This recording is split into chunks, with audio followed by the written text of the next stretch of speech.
Will be led in prayer by Senator Judge Robin Hood Padilla.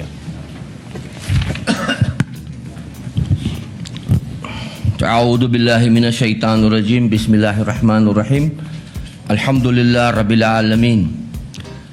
Panginoon naming nag-iisa, ang nag-iisang hukom, Panginoon ng lahat ng mga daigdig, ang pinakamaawain, ang pinakamahabagin. Panginoon namin, hinihingi po namin ang inyong talino sa oras na ito.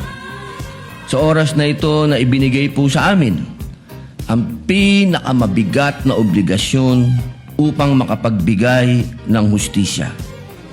Batid po namin, Panginoong Allah, na kayo lamang po ang nag-iisang hukom at ang pagiging hukom ay napakabigat na nakalagay po sa aming balikat upang magbigay ng hustisya, hindi lamang po sa mundong ito, kundi ito po ay isang bagay na dadalhin ng aming bayan sa kanyang kasaysayan.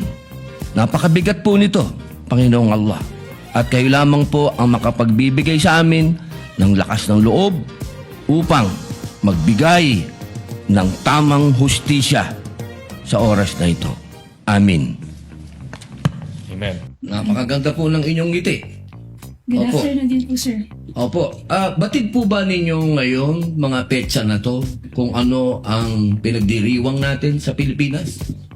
Magmula po 19 hanggang 30. Buwan ng wika daw po, sir. Bukod po sa buwan ng wika, National Heroes Day. National Heroes Day. Ito po ay hango sa ating mga bayani. Tama po ba? Opo. Opo. Naniniwala po ba kayo na ang ating mga bayani ay may mga alias? Kilala niyo po ba sila Di Masalang? I'm sorry po sa aking history teacher. Ayan, opo. Hindi ka na po maalala. Ito po ang masyado. pinakamagandang panahon para maipaalala po sa inyo na ang ating mga bayani ay gumamit ng mga alias. Di Masalang, Siling Labuyo, Tikbalang, Tagailog, May Pag-asa, Buwan, Magdalo, Leon Kilat, Vibora, Lakambini, Paralitiko, Dimas, Alipato, Liwanag, Balite, at marami pa pong iba. Ano po ang kahalagahan dito, palagay po ninyo? Ang alias po, anong kahalagahan? Well, first, sir, Your Honor, I cannot comment because I'm not sure of the circumstances surrounding their use of alias. Under the anti-alias law, sir, inaalaw naman po yung paggamit ng alias provided kailangan po nakabanggit din, nakadisclose kung ano yung real name. So it's not completely prohibited provided they also provide the real. Apo, the real name. pakisagot lang muna po yung tanong ko bago po yung explanation po ninyo. Pakisagot lang po kung narinig nyo na po yung mga alias na yan. Ngayon lang po nyo narinig. Some of it po, Your Ayun. Honor, to be candid, some of it I've already heard. Magmula po 1892 hanggang 1896, ginagamit po nila ang mga alias na yan.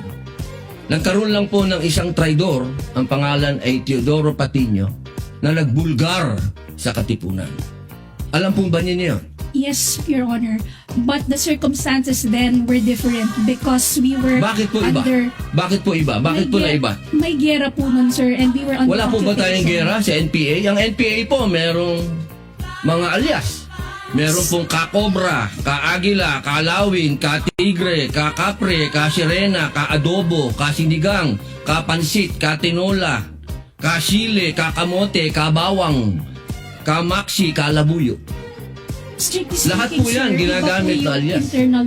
internal armed conflict, iba naman din po yung war. Bakit po na iba? Pareho po itong clear and present danger sa atin.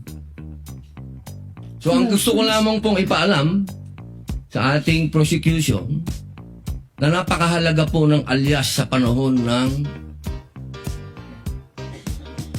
Kayo po, sagutin po niyo, sa panahon ng... Gera, sir, Your Honor. Ang confidential po, ang pagkilos confidential ay napakahalaga at hindi po ginagamit ang pangalan at hindi po pumipirma. At alam niyo po ba, noong September 12, 1896, anong nangyari? Nagkaroon tayo ng 13 martires.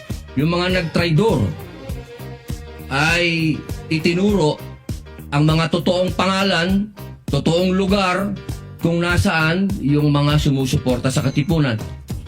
If I may, Your One Honor. last na lang po. Kindly wind One up, last, Senator one last na lang Padilla. po. If I may, Your Honor, just address your question earlier. With all due respect, Your Honor, the prosecution respectfully submits that whether the use of alias is allowed or not and whether it's necessary or not, to us, that is a non-issue because that was never raised Hindi po by pwedeng the... maging non-issue sapagkat ito po ang ipinalalabas ng prosecution If I may, Your na Honor, may mga pangalan na mga katawa-tawang pangalan. Mas nakakatawa po itong mga pangalan nung mga nung nangyari nung araw. with all due At isa respect, pa Your po, Honor, isa na lang if- po. Kasi isa na lang po. Kindly wind up, Ito na lang po. Padilla. Kilala niyo po ba kung sino si Marcel Bonifacio? to be candid, Your Honor, Oh. I'm not Sino po? familiar. Si Benigno I'm sorry, Aquino Your Honor. Jr. Si Ninoy. Siya mismo may alias. Maraming salamat po. Your Honor, if I just may, Your Honor, just to set the record straight, because it was made to, with all due respect to the Senator Judge, Mr. it was, Presiding Judge, allowed ba yun? I was about to make a ruling. Maraming salamat po.